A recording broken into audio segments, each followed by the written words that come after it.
nalapit pagkutanan ko. Kini ang bagong radyo ukay. DXUM 819.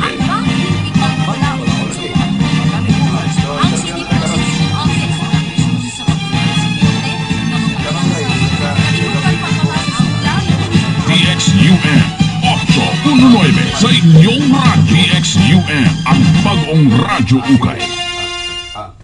Check your time, pesos, Palaban Standard Time, alas 11:13 na, istorya sa si Ma'am Rose, diya, ha? Kay, wak pa na plastadag mayo mga silingan, kining may tungod na ning, giingon lagi nga nagkagubot na ning Living Power Corporation, kay og atong hinabiyo ng management, kipangluhan ni Dr. Chanita Villegas Chua, og lakit no sab ni Vice President for Operation, Mr. Ray Tesoro, nga lumat nga taga Davao, taga Kalinan, pag balag ko nga, ga-monitor mo karon. Muna ka na yung mga akusasyon ako nga giatake na nako, gikomentaryohan na nako si Mr. Ray Tesoro, wabay ko gabuhat na. Kanang inyong akusasyon diya, kanang ubang mga ambot asa mo mga impernuha mo asa mo gikan, kanang sige pang-akusag mo nag-istorya, ay mo sige mugna, kay mo ingo mong gibayran ko sa Aldrich Corporation, aron ko nos pagdaot sa LPC, kay mama inyong giingon, nga ang Aldrich ko no mo ay gahimo og mga binuang o gahimo nga gadaot sa LPC, di man tinuod in town. Wa man ko bayari sa Aldrich. Ang gihimo sa Aldrich Corporation nagpa-commercial sa ato, pero kanang produkto nga wala sa LPC nga karon murag na feel na nako murag na agi problema. Ha? Ang kanang pauti ug ang pau de arco capsule kana mo ni gibayad. Bayad na diri mo ni gasuporta usa sa mga suporta sa tong programa. Kaya iya na ning ubang mga membro sa LPC. Kuan sa mo kanang pagbatumpo mo kanang napo mo utok usahay ba? I-analyze na ninyong sitwasyon. Si Ray pagani ay bayrono nako. Mo nay klarong istorya. Unya karon og imong tiksan di mamutubag. Unya nadara na diri karon sa ere pinagis tong programa sa Radyo Ukay Davao, nagkapakapa na. Unya naanay ubang mga kunuhay loyalista, mga balimbing kay dagko. Kining ubang mga membro sa LPC. Ay paminaw mo oy. Kanang inyong investment sa LPC, gamay ra na sa ako. Ako'y pioneering Davao. Sa tinuod lang. Karon ambot. Dagang ko tubangon nga mga problema ani. Wa ko kabawi. Logi pa ko. Gikan pa tong inahag to nga first quadrant pod, otro pod to. O bitaw na nga karon, kanang mga networking companies nga ga-offer nga na. Sa ako lang gikaingon ninyo, ay mo kumpiyansa. Klarowasan ninyo. Klarowasan ninyo, kung musalmot mo laing networking company, kung klaro ba na, di ba mahagsa, kaya ang problema ko sa karong gireklamo, sa mga membro sa LPC, kining payout nila, naipipila sa mga membro sa LPC, kaning Living Power Corporation, nga maopoy akong ginapromote nila sa kong programa, nga the number one, ang pinakabarato nga networking companies Pilipinas, ang Living Power Corporation. Unya karon nakalit na lagka. Sus maroset nini. Unya here comes now, atong patubagon ang presidente, si Dr. Chanita Villegas Chua, nga mo'y founder, mo'y product formulator, unya si Mr. Ray Tesoro, nga taga-Kalinan. Oy, na may mga pariente ni Mr. Ray Tesoro. Paminawan niyong tarong, ha? Kay basig inyong intrigahan na po si Mr. Ray Tesoro dito. Bro, raba mong tawag ana by Julius. Bro. Og sa fraternity pod, prot. Wala ko gidaot si Mr. Ray Tesoro. Bisan pa man tuod, nga daghan ang kaila, ka Mr. Ray Tesoro og unsa iyang pagkatao. Pero ako, wala ko gidaot. Ka Mr. Ray Tesoro, ako pa ganito yung madaot, ani. Manay klarong istorya mga silingan. Ay na lang, ginoo ko ninyo. Muna ka mga tao nga sip-sip, mga traidor, nga mga membro sa LPC. Nga nang nangabuhi pa man in taon mo, oy. Ginoo ko. Muna nga, kamo mga tao, kanang mag-offer niyo diya, nga sulod na pumuglaing networking kabanitan, awa sa ninyo. Kay bisag unsa pa kahanay, bisag unsa pa kanindot, ang objective, ang mission, vision, sa usa ka networking company, pero kung nagdumala, buringog ug utok, suwapang, hangol o kwarta, wa maglantaw sa nagtabang. O kini mao yung mga membro, wala gyud kaong gyapon jabas. Mo na tinuod ya. Mo ni nga karon mo bitaw. Di ko niyo mamahay. Katong mga kanunay gaingon nga kana si Dennis Lasso sa Radyo Ukay Davao gibayra na sa Aldrich Corporation kay aron lagi ma-interview og dauton ang LPC. Keber.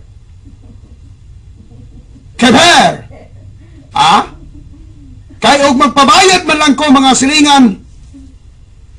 Ngano ang Aldrich Corporation kaya nila akong presyo. Kaya parang kaya na ba? Hinambog na lang istorya ba? Ako magpabayad ko.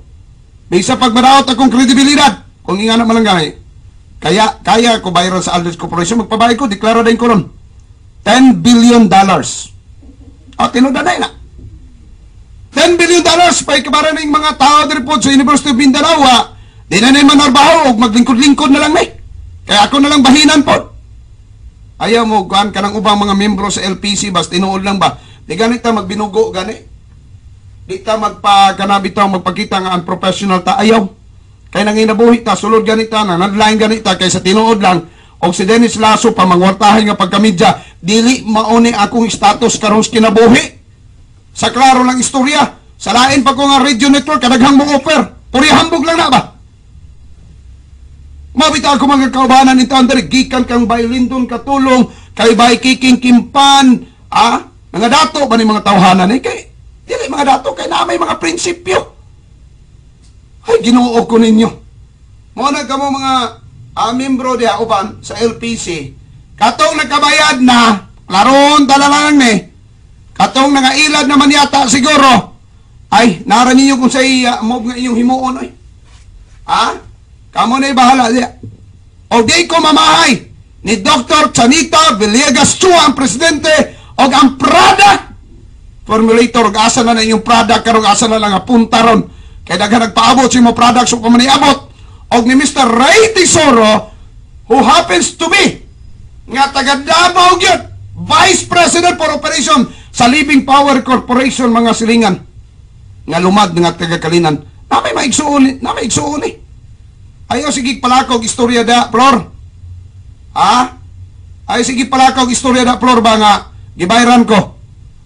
I-appeal, tamang hinuong ka dire. Ay pag-ingana ha. Ay kogda, ingana lisod na. Muna katong mga, ako na lang musulti. Katong nagkabayad na, kaya nagpromo-promo man ka ng LPC diya. Nga, pwede ka mag-stakis tag 10,000 pesos. O nya, wak pa man kay product santod karon nya, napoy ubang wak pa ka daw itong piyaw, pangundan mo eh. Bawian na lang itong 10,000. Bawian na lang ninyo. Kaya, sa tanaw na ako, kaya mag-launching man, natingaman ko, nga nindot ang sa Pilipinas, nga nung, nainganin na yagaw man dito na po sa Thailand. Di ka niyo mamahay, nga nung inganin ang plastada karon. Maingon mo nga, dapat pa ba niyang i-on the air? Murapog ingon nga, dapat pa ba niyang i-memorize?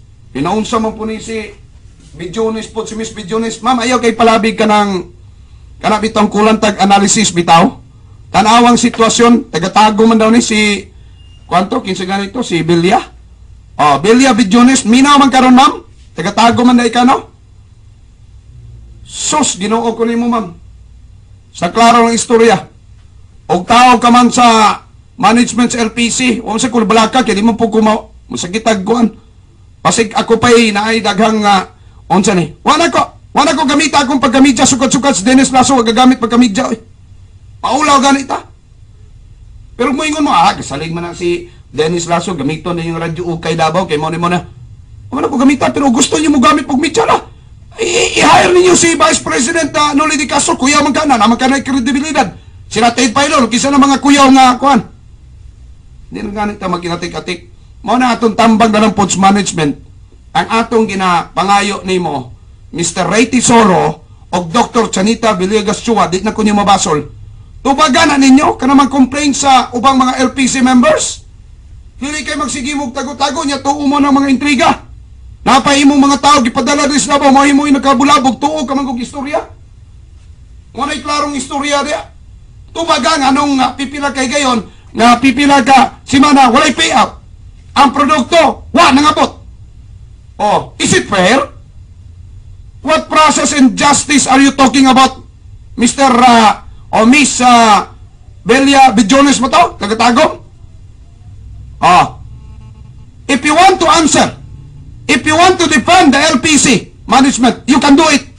Miss Belia Vidjones. Pwede, open ka diri. Isa pag mo ato ka diri personal. Kaya mo na mo ipagawas. Ilinong ka. You're not pinpointing me directly, pero the way you talk, it seems that you don't want to reveal and you don't want to what? Tell the truth.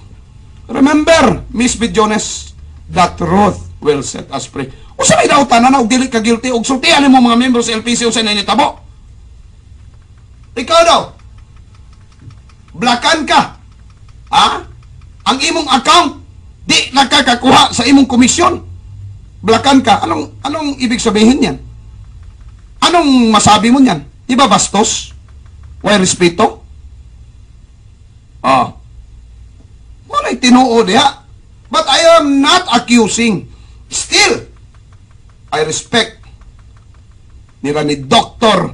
Chanita Villegas Chua, nga mga presidente sa LPC, o si Mr.